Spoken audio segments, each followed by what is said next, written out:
ಈ SIR ಬಗ್ಗೆ ಮೂಲ ವಿಷಯಗಳನ್ನು ಮತ್ತು ವಿಷಯಗಳನ್ನು ತಿಳಿದುಕೊಳ್ಳುವಕ್ಕಾಗಿ ಬಂದಿರತಕ್ಕಂತಹ ನಗರದ ಮಹಾಜನತೆ, ಮಾಧ್ಯಮದ ಸಹೃದಯ ಮಿತ್ರರೇ, ರಕ್ಷಕ ಇಲಾಖೆಯ ಸಮಸ್ತ ಅಧಿಕಾರಿ ವರ್ಗವೇ ಹಾಗೂ ತಾಯಿಂದರೆ, ಈಗಾಗಲೇ ಸಮಯ ಗಡಿಯಾರದಲ್ಲಿ 9 ಗಂಟೆ ದಾಟ್ತಾ ಇದೆ. ಸುದೀರ್ಘವಾಗಿ SIR ಬಗ್ಗೆ ಬಹಳ ಸುಂದರವಾಗಿರುವಂತಹ ಮಾಹಿತಿಯನ್ನು ಈ ವೇದಿಕೆಯಲ್ಲಿ ಹಂಚಿರುವಂತಹ ಉಪನ್ಯಾಸಕರೇ, ಗುಂಡ್ಲುಪೇಟೆಯವರೇ,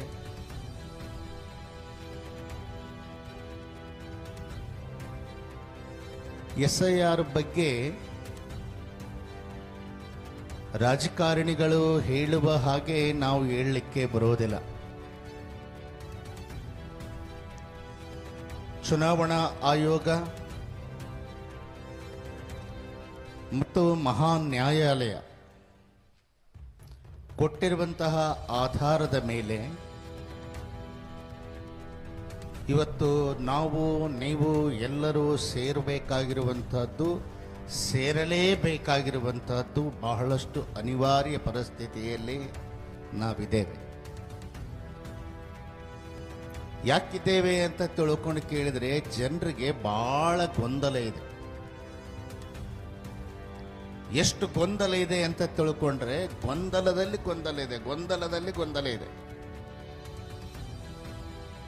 ನಮ್ಮ ಹೆಸರು ಬರೆದರೆ ಈ ಭಾಗ್ಯ ತಪ್ಪಿ ಹೋಗ್ತದ, ಈ ಹೆಸರು ಬರೆದ್ರೆ ಆ ಭಾಗ್ಯ ತಪ್ಪಿ ಹೋಗ್ತದ, ಮತ್ತೊಂದು ಹೆಸರು ಬರೆದನಪ್ಪ ಅಂದ್ರೆ ಇನ್ನೊಂದು ಭಾಗ್ಯ ಬರೋದ್ರ ಕೂಡ ತಪ್ಪಿ ಹೋಗ್ತದ ಅನ್ನುವಂತಹ ಗೊಂದಲದಲ್ಲಿ ಜನರು ಬಹಳ ಚಿಂತಾಕ್ರಾಂತರಾಗಿದ್ದಾರೆ.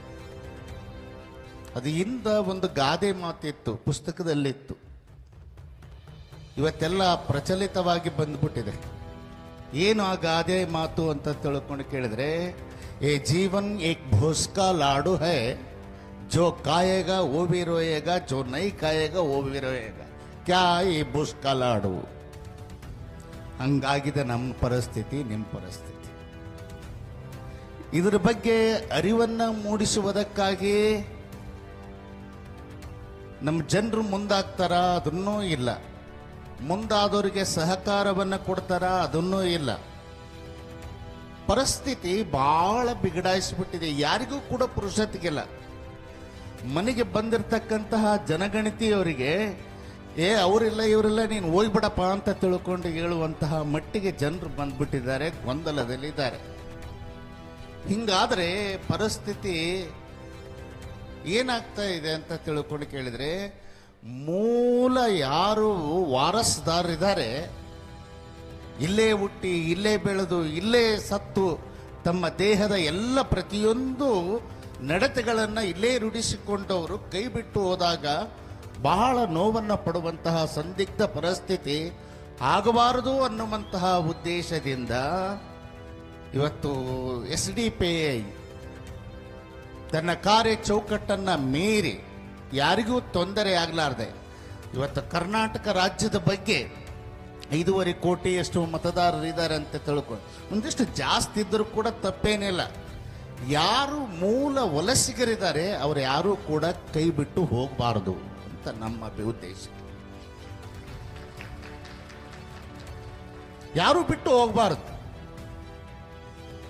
ದೇಶದ 31 ರಾಜ್ಯಗಳಾಗಲಿ 29 ರಾಜ್ಯಗಳಾಗಲಿ, ಎಷ್ಟೇ ರಾಜ್ಯಗಳು ವಿಂಗಡಣೆ ಆದರೂ ಕೂಡ 140 ಕೋಟಿ ಅಂತೀವಿ, 160 ಕೋಟಿ ಆಗಿರ್ಬೋದು, ಅವ್ರು ಯಾರು ಕೂಡ ಮೂಲ ಭಾರತ ವಾಸಿಗಳೇ ಎಲ್ಲರೂ ವಿನಃ ಬೇರೆ ದೇಶದಿಂದ ಬಂದಿರತಕ್ಕಂಥವರು ಅಲ್ಲೇ ಅಲ್ಲ ಅನ್ನುವಂಥ ನಮ್ಮದ ಧ್ಯೇಯ ಉದ್ದೇಶ.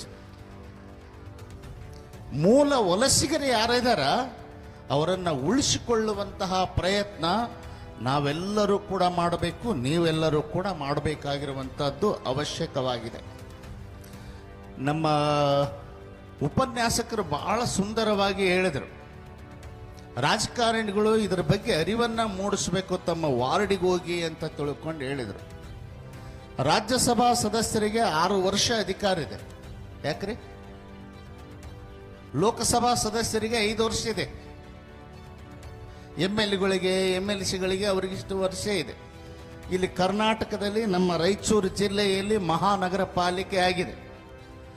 ಚುನಾವಣೆಯಿಂದ ಆರಿಸಿ ಬಂದ ಮೇಲೆ 2 ವರ್ಷ ಹಂಗೆ ಕುಂತ್ಕೊಂಡ್ರು ಮೀಸಲಾತಿಗಾಗಿ. ಚುನಾವಣೆ ಆದ ನಂತರ 5 ವರ್ಷ ಅಧಿಕಾರ ಮಾಡಿದರು. 7 ವರ್ಷ ಆಯಿತು.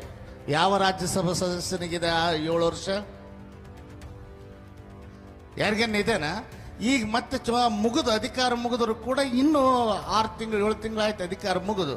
ಮತ್ತೆ 7-8 ವರ್ಷದವರೆಗೆ ಅವರು ಮಹಾನಗರ ಪಾಲಿಕೆಯಾಗಿ ಸದಸ್ಯರಾಗಿ ಹಂಗೇ ಇದ್ದಾರೆ ಅಂತ ಕೇಳಿದರೆ ಅಧಿಕಾರದ ದಾಹ ಎಷ್ಟಿದೆ ಅಂತ ತಿಳ್ಕೊಂಡು ಕೇಳಿದರೆ ಇದು ಮೀಸಲಾತಿಯ ಪರಿಷ್ಕರಣೆಯಲ್ಲಿ ನಾವು ಇವತ್ತೆಲ್ಲರೂ ಕೂಡ ಮುಳುಗಿಬಿಟ್ಟಿದ್ದೀವಿ ಅಂತಂದ ಬಳಿಕ ರಾಜಕಾರಣಿಗಳು ಕೂಡ ತಾವು ಮತದಾನ ಪ್ರಭುಗಳಿಗೆ ಏನು ಸಹಕಾರ ಮಾಡ್ತೀವಿ ಅನ್ನುವಂಥದ್ದು ಮುಖ್ಯ.